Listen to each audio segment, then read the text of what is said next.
Hi everyone! Did you read the article titled Japanese Woman Arrested for Squashing Bread? It's a strange but true story of petty crime in a Fukuoka convenience store. From vintage cinema to real-life behavior, it shows how shopkeepers deal with product damage. Let's go over a few questions to test your understanding. Before we dive into the discussion, let's test our understanding of the article with a few quiz questions.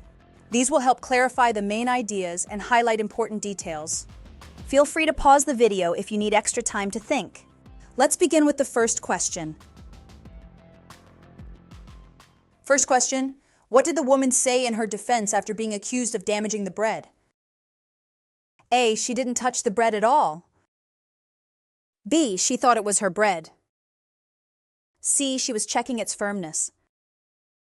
D. She wanted to see the expiration date. Take a moment to think about it.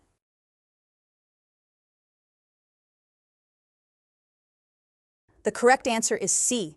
She said she was just testing the firmness, but the manager considered it product damage.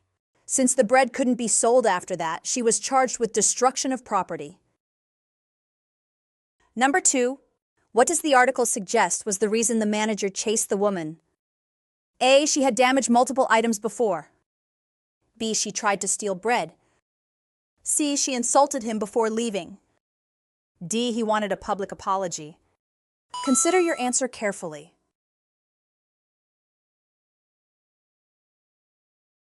The correct answer is A.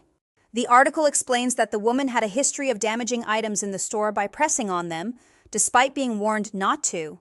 This repeated behavior frustrated the manager enough to chase her down when she did it again. There is no mention of theft, insults, or a request for a public apology. Time for a quick true-false quiz. Read each statement carefully and decide whether it's true or false.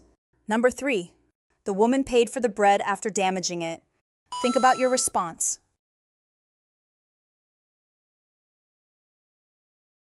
The statement is false. She refused to pay for the damaged bread, which led the manager to chase her and detain her until police arrived. Number 4. The woman was arrested because she broke an expensive imported item. Reflect on your answer.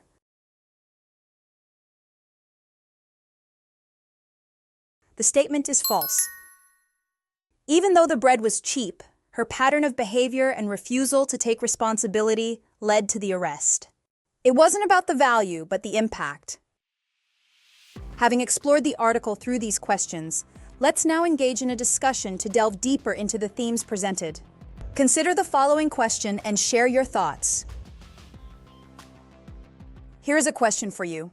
How do you think a storekeeper in your country would respond if someone behaved similarly to the people in the article?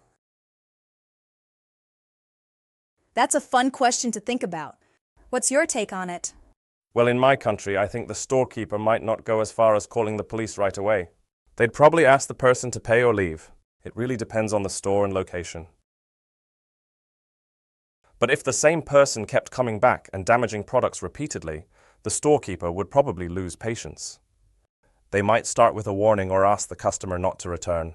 If it kept happening, I think they'd either involve security or report it to the police. They wouldn't chase someone for 1 kilometer like in the article, but they'd still take it seriously. Repeated behavior like that would eventually lead to some form of legal or official action. Thanks for your great focus today. This story may seem silly, but it reveals a lot about how everyday actions can cross legal and cultural lines. Think about how you'd respond if you were the storekeeper. See you next time!